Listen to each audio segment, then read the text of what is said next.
Hello everyone, exam medicine channel में आप सभी का स्वागत है। हम बात करेंगे नए भर्ती विज्ञापन के विषय में। 990 पदों पर कुल भर्ती होने हैं और इसका भर्ती विज्ञापन जल्दी यानी नेक्स्ट मंथ से ही देखने को आपको मिलेगा। और जो ये विज्ञापन आने की बात कही जा रही है और आज के न्यूज़पेपर में भी आपको देखने को मिलेगा। जो न्यूज़पेपर में ख़बर आई है उसको भी मैं भी दिखाऊंगी और उसको टेलीग्राम पर शेयर भी कर देंगे, आप वहाँ से भी पढ़ सकते हैं। दूसरी बात ये है कि जो इसका ज़िक्र हो रहा है आज, इसके बारे में 1-2 महीने पहले भी आया था। मैंने आपको इसकी सूचना जो है चैनल के माध्यम से दी थी कि जो भी हमारे इंटर कॉलेज होंगे, जूनियर हाई स्कूल होंगे और बेसिक शिक्षा विभाग के जो भी कार्यालय होते हैं, ऑफिस होते हैं, वहाँ पर क्लर्कियल भर्ती आएगी। तो उसी के संबंध में यही सारी खबर है कि इसमें कौन कौन से पद होंगे। इसमें तो फिलहाल बीईओ के पद भी हैं, लेकिन उसके मात्र 34 पद हैं, तो उसको जाने ही देते हैं। यहाँ पर फिलहाल बात करेंगे केवल कनिष्ठ सहायक, जूनियर असिस्टेंट, आशुलिपिक यानी स्टेनो की कि कितने लोग टोटल पद हैं और योग्यताएं क्या हो सकती हैं। अभी योग्यताओं के बारे में उसमें मेंशन तो नहीं है, लेकिन फिर भी नॉर्मल तौर पे अगर जूनियर असिस्टेंट का पद आता है तो कितनी मतलब आपके पास क्वालिफिकेशन होनी चाहिए, और आशुलिपिक पद के लिए है तो क्या होना चाहिए, इस पर बात करेंगे। और ये भर्ती कहाँ से आ रही है, तो वो अधीनस्थ सेवा चयन आयोग को इसका जिम्मा सौंपा गया है। वैसे ऐसा करना तो नहीं चाहिए था, ऐसा इसलिए क्योंकि यूपीएससी आयोग की जो स्थिति है बहुत ही दयनीय है।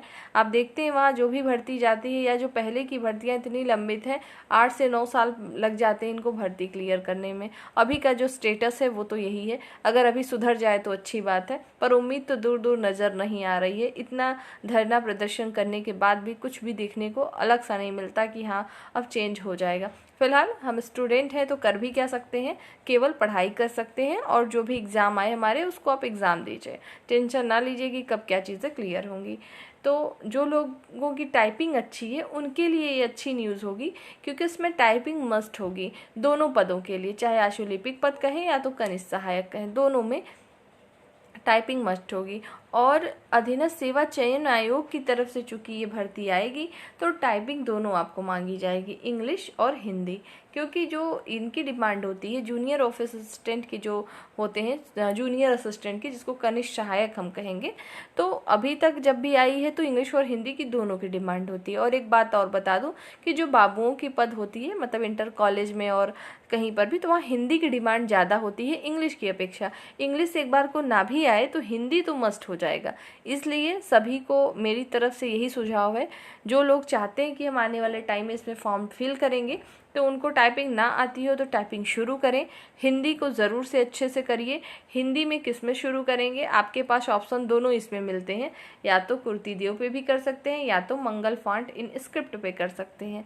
शुरुआत करनी है तो मंगल फॉन्ट इन स्क्रिप्ट पर ही करिएगा, उस पर स्पीड अच्छी आती है और उसकी डिमांड भी अच्छी है और आप आसानी से इसको सीख लेते हैं।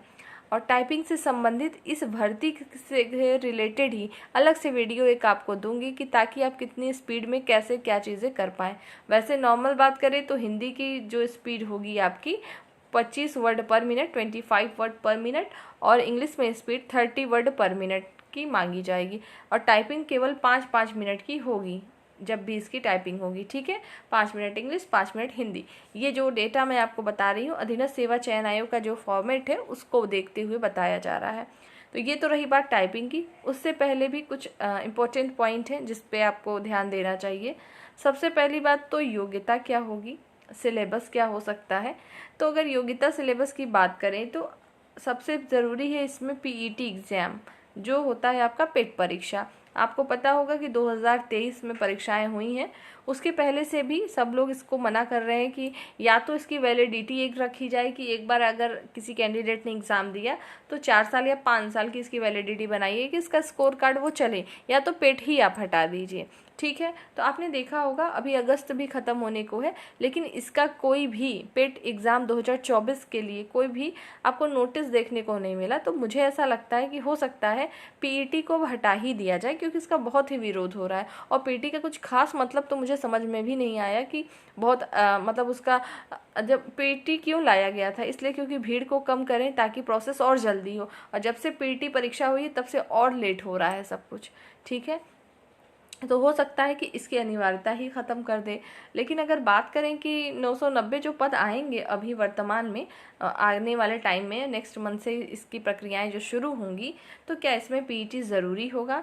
इसके लिए तो 100% कहना मुश्किल है कि ज़रूरी होगा। अगर होगा भी तो 2023 के माध्यम से होगा, जो 2023 लास्ट टाइम में आपका पीईटी परीक्षा हुई थी उसी के थ्रू होगा ये। अगर नहीं मांगता है पेट परीक्षा तो बहुत ही बेस्ट है, सभी लोग इसमें शामिल होंगे। और मेरी बस चले तो मेरा यही कहना है कि पीटी हटा ही देना चाहिए। इसमें देखिए क्या होता है, टॉप में जितने लोग हैं बार बार एक ही लोग परीक्षा दे रहे हैं, वही सेलेक्ट हो रहे हैं टॉप के, ठीक है। तो इसमें ऐसा नहीं है कि किसी ने अगर पीटी परीक्षा उसकी अच्छी नहीं हुई, उसके नंबर कम आए हैं तो वो पढ़ने में अच्छा नहीं है, बस उनको मौका ही नहीं मिलता है। इसलिए मौका सभी को देना चाहिए, वो तो उनका डिसाइड करेगा ना कि वो अच्छे हैं या नहीं है। तो इसलिए पीटी की अनिवार्यता इसमें न हो तो बेहतर है। फिलहाल अगर ऐसा होता है तो 2023 के माध्यम से होंगी चीज़ें। अब योग्यता की बात करें तो जो जूनियर असिस्टेंट, यानी जूनियर असिस्टेंट को कहते हैं कनिष्ठ सहायक, कनिष्ठ सहायक का जो पद आएगा वो इंटरमीडिएट पे आएगा, यानी आप 12th पास होंगे तो आप इस फॉर्म को फिल कर पाएंगे। एज तो 18 साल से आपकी शुरू हो जाएगी। और जो ग्रेजुएशन पे फॉर्म आते हैं वो 21 वर्ष से शुरुआत होती है उनकी, कि आपकी कम से कम आयु 21 वर्ष हो, ठीक है। और इसमें आपकी योग्यता इंटरमीडिएट रहने वाली है। और साथ साथ क्या कोई कंप्यूटर का सर्टिफिकेट यानी CCC की डिमांड है? तो फिलहाल नहीं होगी। अगर होती भी है तो आप लोग मुझे लगता है कि जितने यूपी के कैंडिडेट हैं जो परीक्षाओं में सीरियस हैं और वो परीक्षाएं देते हैं, तो मैक्सिमम सभी के पास CCC है। जिनके पास नहीं है कर लीजिए, क्योंकि ये तो हमेशा काम आएगा। ये कोई अलग से कोई आपसे जो कहता है करने को, उससे किसी का लाभ नहीं होगा, फ़ायदा आप ही का होगा। चाहे तो कर सकते हैं। फिलहाल ऐसा कहीं मैंने कहा ना कि इसके सिलेबस के बारे में भी जिक्र नहीं है, लेकिन क्या क्या पॉसिबिलिटी हो सकती है वो मैं आपको बता रही हूँ। और सिलेबस में भी आपका क्या रहेगा, अगर पेट परीक्षा हो गई, मतलब पेट परीक्षा के थ्रू ये वैकेंसी आई, तो सबसे पहले आपका जो है इसमें से मैथ नहीं रहेगा, ठीक है, रीजनिंग नहीं आएगी, और क्या नहीं आएगा इसमें, आपका इंग्लिश नहीं आएगा।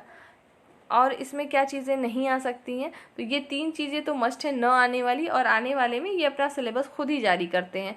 आपको पता होगा जो परीक्षाएं पीईटी के थ्रू होती हैं तो मुख्य परीक्षा के लिए अलग से सिलेबस जारी होता है। तो जब अलग से जारी होगा तो उसमें आपकी हिंदी तो रहना मस्ट होता है, जीके जीएस मस्ट होता है, ये 2 चीज़ें रहेंगी। और हो सकता है कंप्यूटर रख दें, तो ये 2-4 चीज़ें हैं जो कि मेंशन हो सकती हैं। अगर पेट के थ्रू नहीं आएगी ये भर्ती तो आपको जो परीक्षा देनी होगी उसमें मैथ, रीजनिंग सभी इंक्लूड होंगे। अगर पेट के थ्रू आती है तो मैथ, इंग्लिश और रीजनिंग ये सभी नहीं रहेंगे, फिर वो अपने अकॉर्डिंग आपको एक अलग से नया सिलेबस देंगे, जैसा कि हर एक एग्ज़ाम में इनका होता है पीईटी के थ्रू। तो ये चीज़ें आप समझ पा रहे होंगे।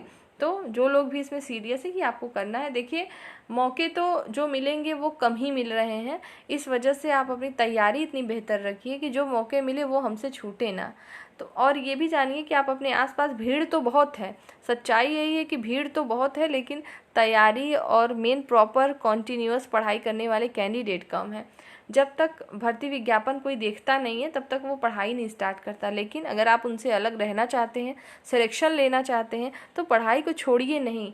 कभी भी ये मत कहिए कि चलिए, हाँ ये हो सकता है कि आप डेली 6 घंटे पढ़ते हैं तो किसी दिन मन नहीं है, कोई बात है तो आप 2 घंटे पढ़िए, लेकिन पढ़िए ज़रूर, क्योंकि तभी आपका सिलेक्शन होता है। अचानक से पढ़ रहे हैं, खूब मेहनत किया आपने, 1 महीने दिन रात एक किया, फिर वैकेंसी नहीं आई, पेपर रद्द हो गया, कैंसिल हो गया, पेपर लीक हो गया, इसी वजह से आपने पढ़ाई छोड़ दी, फिर 6 महीने बाद शुरू किया, तो वो आप ज़ीरो से शुरू करेंगे। तो वो नहीं करना है आपको, जब तक कि आपका सिलेक्शन नहीं हो जाता। जब तक आपके पास योग्यता है, जब तक आपकी एज एलिजिबिलिटी है, आप अपना प्रयास जारी रखिए, क्योंकि वो तो आप कर सकते हैं, उसको छोड़ने से कुछ मिलेगा नहीं। और बाकी आपकी स्वयं की इच्छा की क्या कर रहे हैं, लेकिन ये चीज़ें जो मैंने आपको बताई, ये भर्ती आपको देखने को मिलेगी। आइए अब दिखाते हैं न्यूज़पेपर में क्या खबर आई है।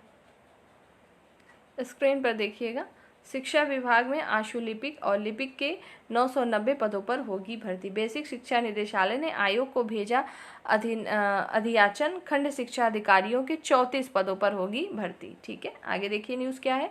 बेसिक और माध्यमिक शिक्षा विभाग ने जो है लिपिक यानी कनिष्ठ सहायक और आशु लिपिक के 990 पदों पर भर्ती होगी। ये जो 990 पद हैं ये दोनों को मिला के होंगे। इसके लिए बेसिक शिक्षा निदेशालय से आयोग को ऑनलाइन अधियाचन भेज दिया गया है। इसी के साथ ही खंड शिक्षा अधिकारी, जिसको हम BEO कहते हैं, BEO, के 34 पदों पर भी भर्ती के अध्याचन भेजा गया है। इन पदों पर भर्ती की जो प्रक्रियाएं हैं आने वाले महीनों में जो है पूरी की जाएंगी। तो देखिए यहाँ पे लिखा हुआ है इन पदों पर भर्ती की प्रक्रियाएं, भर्ती का मतलब है फॉर्म आपका आना। तो आने वाले महीने, अगस्त में तो कुछ नहीं होने वाला, सितंबर अक्टूबर में ये फॉर्म आ जाएगा आपका। और ये विभाग जब यहाँ से भर्ती आएगी तो कहाँ कहाँ पर कितने रिक्त पद हैं उसके बारे में बाकी ब्यौरा यहाँ पे दिया गया है। तो रिक्त पदों के सापेक्ष इसको आप चाहेंगे तो उसको मैं भी टेलीग्राम पे शेयर कर रही हूँ, उसको आप पढ़ लीजिएगा आराम से। तो माध्यमिक शिक्षा विभाग के कार्यालयों, DIOS कार्यालयों और जो है राजकीय इंटर कॉलेज और जो है BSA का जो होते हैं बेसिक शिक्षा अधिकारी वाले कार्यालय, वहाँ पर BSA ऑफिस में भी लिपिक के जो है पदों कितने सृजित पद हैं तो 3197 टोटल पद हैं। ठीक है, इसमें कुछ लोग पद पर काम कर भी रहे हैं और कुछ देखिए 1515 पद इसमें खाली हैं। तो ज़रूरी नहीं है 990 पद है, उससे अधिक भी पद अभी आ सकते हैं। वैसे भी जब तक हमारी भर्ती कोई भी चलती है, जब तक वो कंप्लीट नहीं होते उसमें पद बढ़ाए और घटाए जा सकते हैं। तो उसमें घटेगा नहीं, 990 जो पद है इससे ज़्यादा ही रहेगा, इससे कम नहीं रहेगा। आप यहाँ पर देख सकते हैं कि यहाँ पर लिखा हुआ है कि इन पदों का अध्याचन अपर निदेशक बेसिक ने आयोग को ऑनलाइन भेज दिया है। इन पदों पर भर्ती UPSSC से होगी, मतलब UPSSC आयोग के द्वारा जो है ये परीक्षाएं पूरी कंडक्ट होंगी। और क्या क्या प्रक्रियाएं हो सकती है मैंने पूरी जानकारी देने की कोशिश करी है। और इससे जुड़ी कोई भी न्यूज़ आएगी या किसी अन्य भर्ती से संबंधित तो आपको सूचित किया जाएगा। लेकिन ध्यान रखिएगा फॉर्म का इंतज़ार ना करें, पढ़ाई करते रहें। ठीक है, और ये जो माहौल होता है कोई भी एग्ज़ाम, आपको क्या लगता है जो ये एग्ज़ाम होगा एकदम फेयर होगा? नहीं होगा। हर सीटें क्या आपके लिए होंगी? बिल्कुल नहीं होंगी। जो सीटें आएंगी उसमें से कुछ सीटें आपकी नहीं होती हैं। ठीक है, लेकिन क्या आप मेहनत करना नहीं छोड़ना है, आपको पढ़ना है, होना उसी पर है। ऐसा नहीं है, ये जो फीड हो गया है सबके माइंड में कि नहीं जब तक हम पैसे नहीं देते जब तक ऐसा नहीं होगा, नहीं होता, ये गलत बात है। ये आप अपना खुद पढ़ना नहीं चाहते और ब्लेम सब पे डालते हैं। बहुत सारे अभ्यर्थी ऐसे होते हैं कि वाकई वो मेहनत करके ही वो अपने टैलेंट के बल पर ही वहाँ जाते हैं। अगर आपके पास क्षमता नहीं है, हमारी पहुंच नहीं है, पैसे नहीं है कि हम ऐसा कर पाएँ और करना भी नहीं चाहिए, तो आपके पास सिर्फ एक क्या है, आप पढ़ाई करके वहाँ तक पहुँच सकते हैं और ये किया भी जा सकता है और आपके पास आसपास होता भी है। बस फ़र्क इतना होता है कि जब कोई सिलेक्शन हो जाता है, अगर आपका नहीं हुआ तो कुछ अभ्यर्थी या सभी लोग होते हैं, ऐसा क्या होता है अपना ब्लेम दूसरे पे देना। पता है उस टीचर ने अच्छा नहीं पढ़ाया इसलिए मेरा नहीं हुआ, उस कोचिंग वाले ने मुझे गलत इन्फॉर्मेशन दी। आप क्यों किसी कोचिंग और किसी के भरोसे क्यों हैं? आप खुद एलिजिबल हैं, खुद पढ़े लिखे हैं, खुद समझिए क्या चीज़ें पढ़नी है, आपको गाइडेंस मिल सकता है, बाकी करना आप ही को है। ठीक है, तो ये करना छोड़िए कि नहीं होता, वहाँ तो करप्शन होता है, पेपर लीक हो जाता है, ये चीज़ें रुकेंगी नहीं। लेकिन इसके बावजूद भी चीज़ें उसमें कुछ फेयर होती हैं और कुछ में कुछ ही लोग आते हैं तो वो सीरियस कैंडिडेट होते हैं। ठीक है, तो आप भी उसमें से एक हैं, इस वजह से आप भी मेहनत करते रहें। ठीक है, तो इस वीडियो में फ़िलहाल इतना ही। नेक्स्ट वीडियो में नई इन्फॉर्मेशन के साथ हम फिर मिलेंगे। जय हिंद।